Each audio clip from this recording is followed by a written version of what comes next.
गावात चंद्राताई कडक स्वभावाच्या म्हणून ओळखल्या जायच्या। घरात त्यांचा शब्द चालायचा।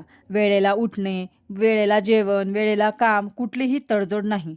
त्यांचा मुलगा नोकरीसाठी सकाळी लवकर निघायचा आणि रात्री उशिरा घरी यायचा। घरात दिवसभर चंद्राताई आणि त्यांची सून प्रिया ह्या दोघी असायच्या। प्रिया शहरातून आलेली होती, शिकलेली, शांत स्वभावाची। पहिल्या दिवसापासूनच तिने घरातलं सगळं स्वीकारलं। कोणी ओरडलं तरी ती शांत राहायची। गावातल्या बायकांना वाटायचं ही सून फारच सहनशील आहे किंवा फारच गप्पा आहे। स्वयंपाकघरात एक लाकडी कपाट होतं, ज्याला नेहमी कुलूप असायचं। त्या कपाटाजवळ चंद्राताई सोडून कोणीही जात नसे। प्रियाने कधी विचारलेच नाही की आत काय आहे।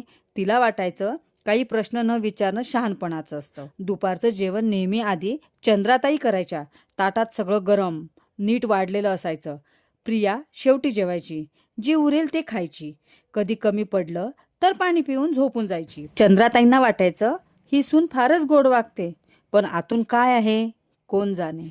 एक दिवस अचानक चंद्राताईंना चक्कर आली। प्रियाने धावत जाऊन त्यांना पकडलं आणि बेडवरती झोपवलं आणि डॉक्टरांना बोलवले। डॉक्टर आले आणि औषध दिली आणि विश्रांतीचा सल्ला दिला। त्या रात्री प्रियाने हलका स्वयंपाक केला। पहिल्यांदाच तिने ताट पुढे ठेवलं आणि घाबरतच म्हणाली, आई आज तुम्ही आधी जेवा। त्या एका शब्दाने चंद्राताई थबकल्या। कुणीही त्यांना कधी असं म्हटलं नव्हतं। त्यांनी काही बोललं नाही, पण त्या रात्री त्यांना झोपच लागली नाही। रात्री पाणी आणताना प्रियाच्या हाताला कपाटाची किल्ली लागली। किल्ली खाली पडली। ती घाबरली, पण कपाटातून जुन्या कागदाचा हलका आवाज आला। क्षणभर थांबून तिने कुलूप उघडलं। आत ना पैसे होते ना दागिने। आत होती एक जुनी वही, कागदाचे तुकडे आणि फाटका साडीचा तुकडा। वही उघडताच प्रियाचे डोळे भरून आले। त्या वहीत लिहिलं होतं, या घरात सून म्हणून आले, पण कधी आपले झाले नाही। सासूला आई म्हणायचं मनात होतं, पण भीतीने शब्द तोंडातच राहिले। आज मी स्वतः सासू आहे, पण नकळत तेच करत आहे जे माझ्यासोबत झालं।